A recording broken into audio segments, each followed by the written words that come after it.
भाजपच्या नेत्या आणि माजी खासदार नवनीत राणा यांच्यामुळेच आपला पराभव झाला अशी तक्रार भाजपच्या 22 उमेदवारांनी मुख्यमंत्री देवेंद्र फडणवीस यांच्याकडे पाठवलेली आहे। आणि याच विषयावर बोलण्यासाठी आपल्यासोबत भाजपचे शहर जिल्ह्याचे अध्यक्ष डॉक्टर नितीन धांडे आहेत। सर, काय तक्रार आहे आणि काय वास्तविकता आहे? तक्रार एका कागदावर लिहून देण्यात आलेली आहे, अशी काही पर्सनल तक्रार कोणी केली नाही आहे। आणखी ती तक्रार जी झालेली आहे त्याच्यावर काही लोकांच्या सह्या आहेत।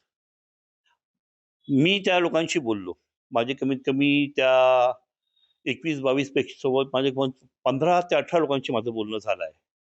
आणि त्या सगळ्यांनी डिनाय केलं। त्यांनी म्हटलं की आमची सही नाही आहे। काही लोकांनी म्हणले ती आमची सहीच नाही आहे, म्हणजे त्यांनी सही केलीच नाही, त्यांची खोटी सही त्यात टाकण्यात आलेली आहे।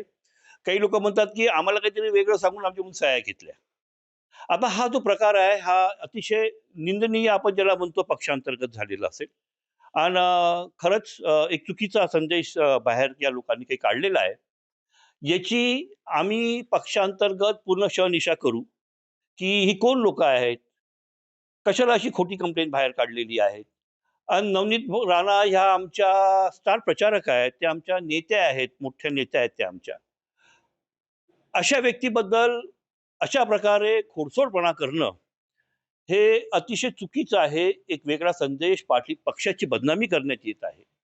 आणि हे एक निश्चितच आता पक्का आहे की ज्यांनी हे कारस्थान केलं आहे त्यांच्या विरुद्ध पक्ष कार्यवाही करेल। त्याच्यातल्या सगळ्या सह्या खोट्या आहेत। मी ज्यांना ज्यांना विचारलं त्यांनी ते सांगितलं मला की त्याच्या सह्या चुकीच्या आहेत, आमच्या नाही आहेत।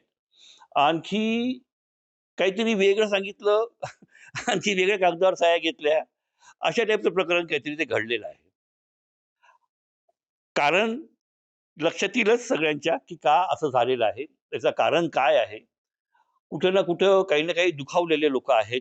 का दुखावलेले आहेत त्यांनी सांगायला, ते सांगणं योग्य राहणार नाही माझं। मी पक्षाचा अध्यक्ष आहे, मला थोडं सांभाळूनच बोलायला लागते। त्याच्यामुळे मी पूर्ण डिटेलमध्ये सांगणार नाही, पण याच्यामध्ये पक्का सांगतो, मी नक्की सांगतो मी की पक्षांतर्गत याची इन्क्वायरी होऊन ज्यांनी ज्यांनी हा प्रकरण जे केलं आहे त्यांच्यावर आम्ही निश्चित कारवाई करू। सर, एकूण 22 लोकांच्या तक्रारी आहेत, आपण सांगताय 18 लोकांशी बोलणं झालेलं आहे। म्हणजे काल रात्रीपासूनच हे सगळं आलं, माझ्या सकाळी उशिरा लक्षात आलं। तर पुष्कळ लोकांनी मला स्वतःहून फोन करून सांगितलं की याच्यात आमचं काही घेणं देणं नाही, काही नाही, आमच्या सह्या नाही आहेत। अशा टाईपचं सगळं प्रकरण चालू आहे, त्याची शहनिशा करतोय। पण एकंदरीत मला असं वाटते की काही विशिष्ट काही 4-5 लोकांनी मिळून हे काहीतरी केलेलं आहे। माझं म्हणणं एकच आहे की तुम्हाला समजा मुख्यमंत्र्याकडे काही कळवायचं आहे तर तुम्ही मुख्यमंत्र्याला कळवाल ना। पक्षांतर्गतली गोष्ट आहे ही, आपल्या पक्षातली गोष्ट आपण आपल्या मुख्यमंत्र्याकडे कळवू। पण तुम्ही समजा त्याचं एखादं पत्र बनवून प्रेसला जाहीर करत असाल तर याच्यात तुमचा उद्देश काय आहे लक्षात येतो ना। माझं म्हणणं एवढंच होतं की तुम्हाला समजा काही करायचं होतं, माझी ज्यात काहीतरी माझ्याबद्दल त्यांनी काही आशारे ओढलेले आहेत। मी पक्षाची एकनिष्ठ राहिलो आहे, पूर्ण इलेक्शनच्या प्रकरणामध्ये मी पक्षाचंच काम केलेलं आहे। मी कधीच कोणाचं काम केलं नाही आणि मी कोणाच्या प्रेशरमध्ये कशाला येऊ। मी आधी माझ्यावर कोणी प्रेशर टाकलं पण नाहीये। इतकं सगळं क्लॅरिटी आहे, इतकं सगळं बरोबर आहे। आता आपण समजा आपली हार झाली आहे, तर ती मला वाटते डेमोक्रेसीमध्ये हार स्वीकार करणं हे सगळ्यात मोठी ताकद लागते याला। आपली हार स्वीकार करायचं आणि पुढे जायचं, इथे संपते थोडी सगळं काही। तर असा हा एक प्रकार घडलेला आहे।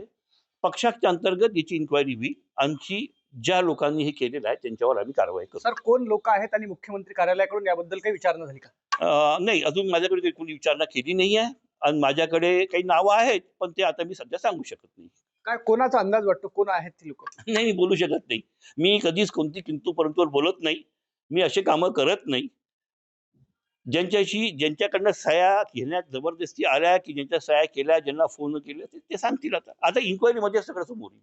एकूणच जर पाहिलं तर नवनीत राणांविषयी जी तक्रार केली आहे त्या तक्रारीवर 22 वेगवेगळ्या प्रकारच्या स्वाक्षऱ्या आहेत आणि यापैकी 18 लोकांशी माझं बोलणं झालेलं आहे आणि काही लोकांच्या स्वाक्षऱ्या ह्या वेगळ्या कारणासाठी घेतल्या अशी माहिती जी आहे शहर अध्यक्ष डॉक्टर नितीन धांडे यांनी दिली आहे। या संपूर्ण प्रकरणाची आम्ही चौकशी करू आणि चौकशी अंती जो दोषी आढळून येईल त्याच्यावर कारवाई देखील करू असं देखील त्यांनी म्हटलंय।